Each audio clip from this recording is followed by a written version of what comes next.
surrendered to Trump over nuke test. Here's what we know. North Korea has been threatening to nuke the heart of the U.S. They've threatened to strike at our mainland, and even our territories, such as Guam, but after President Trump said just these 3 words, he left Kim Jong-un terrified.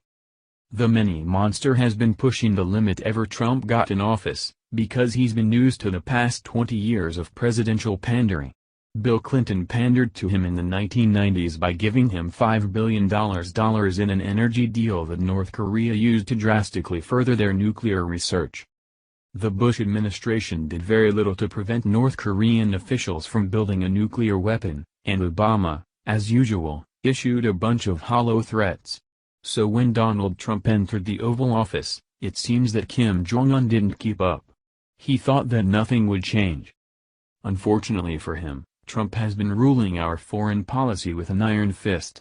He's repeatedly shown that he's unafraid to talk tough, and to back his talk up with military action, an ability that our previous leaders severely lacked. Now, after the past 6 months of threatening to launch an ICBM at the United States, Kim Jong-un has finally emerged from his little hiding hole to give the world a message. Breitbart reports. North Korea backed down Monday from a threat to fire missiles at the U.S. territory of Guam, according to a North Korean state media report cited by The Wall Street Journal. Dictator Kim Jong-un had decided against the missile attack, according to the report, after making preparations to launch it. North Korea's decision to back down is a major victory for the United States, as it was achieved, apparently, with no concessions to the regime, and after a sustained Twitter war of words with President Donald Trump.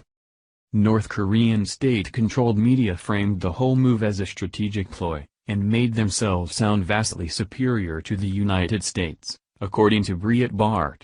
They routinely call the Americans Yankees, and threatened that if we persist with our arrogant provocations, they will retaliate.